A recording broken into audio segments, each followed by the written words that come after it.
Subhanallah walhamdulillah. I would like to ask you a question. Today, which Muslims in the world are persecuted the maximum? Can you guess? Muslims in which part of the world are persecuted the maximum? Can you guess? From where? Myanmar. Palestine. According to me, today, maximum that Muslims are being persecuted is Uyghur Muslims. Yes, Muslims are being persecuted in Myanmar a lot, in Palestine a lot, but in China, it is on different levels. At least in Palestine, the Muslims can pray Salah. Correct? They can say Allahu Akbar. They can fast. They can read the Quran. They can get the contentment in their heart. But in China, they are systematically trying to exterminate them. If you know history, in the middle part of the 20th century, a lot of part of Turkey was taken over by the countries. Some part was taken by Russia, and this part, Xinjiang, was taken over by China. They're actually Turkish people, Eastern Turkestan. You can easily make out the difference. You can look at their face and tell them these are not Chinese. But Allah subhanahu wa ta'ala has blessed that land with rich minerals. It has got wealth. So China is trying its level best to see to it that Muslims are exterminated from there. And they started in 2015, according to reports. It wasn't known to the world. It came out, some of the human rights organization came to know in 2016, and it came out in the media in 2017. It started coming out. Became more popular in 2018. There are two types of Muslims in China. One is the Uyghur Muslims. The other is the Han Muslim. They have problem, but very less compared to the Uyghur Muslims. Because the Han Muslim look like Chinese. They have problems, but compared to the Uyghur Muslims, very little. The Uyghur Muslim nowadays, most of them cannot even offer Salah.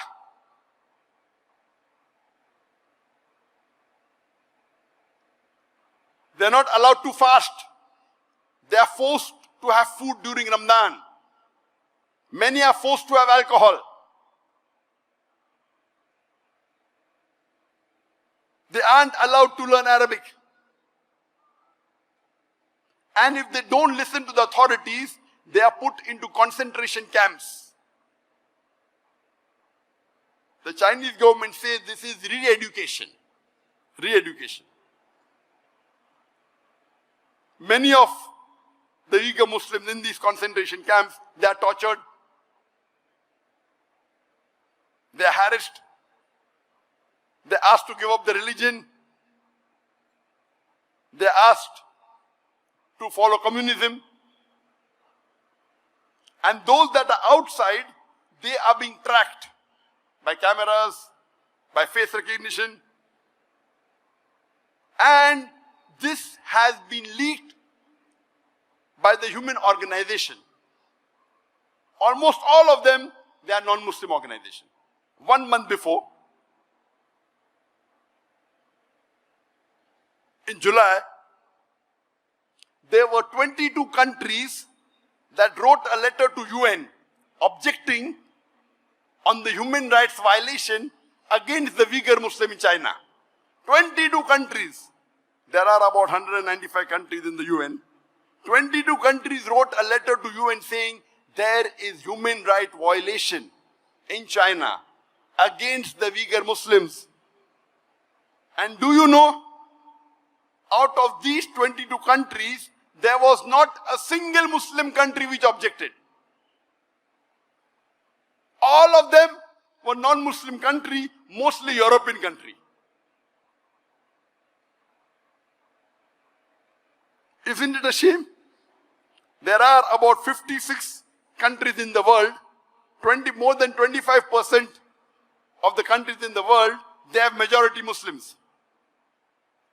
It were 22 non-Muslim countries who objected to the violation of human rights in UAE. And when interviews were taken of some of the heads of states, and some did say that Muslims are weak, it will not benefit us much to object. To tell you the fact, they may be right. What they are doing, if you did not object and kept quiet, they may be using the rule of the Sharia, let a small loss take place to prevent a big loss. The Sharia gives you permission in Islam, it's usul, that let a small loss take place to prevent a big loss. If you think by objecting, you will not get any benefit, but there may be retaliation, there may be problem in your country, and if you do not take the best or the second best option of stopping with the hand or stopping with the tongue, you remain silent.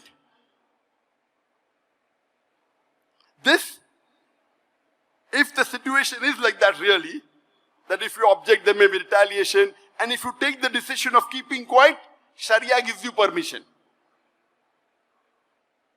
Here the story doesn't end.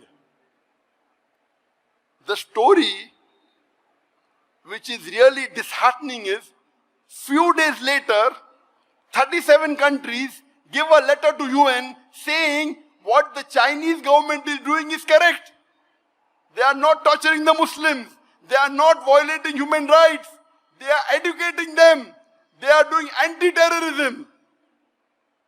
37 countries. Out of these 37 countries, 15 countries were Muslim countries.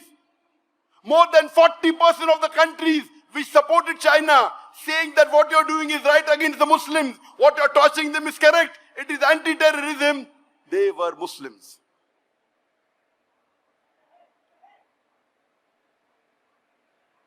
Alhamdulillah, Malaysia wasn't one of them.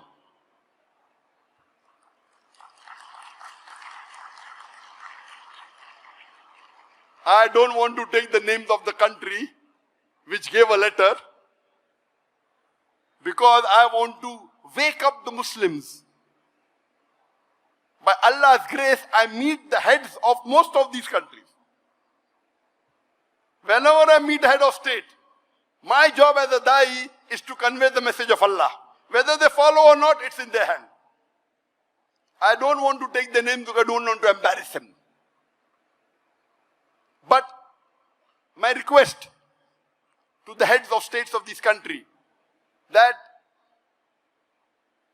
our beloved Prophet said, if any Muslim is in problem, it is like if one part of the body is in problem, all the rest part, all the cells go to defend it.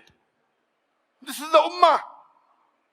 If any Muslim, he may be in any other part of the world, he's a Muslim, he's your brother in faith, you have to support him. How can you support the enemies of Islam just for a small benefit? This is not permitted in the Sharia. Keeping quiet, accepted. We are weak, you're keeping quiet. You may be the lowest level of mu'min, but yet you're a mu'min. But supporting a kafir who is killing your Muslim brothers, and you're supporting them. What is happening to our scholars? I am not a scholar, I am a da'i. The job of a da'i is to listen from the scholar and convey it to the masses. The scholar may be very intelligent, knows Islam. The job of a da'i is to make it simple and convey it to the masses. I am not a scholar, I am a da'i.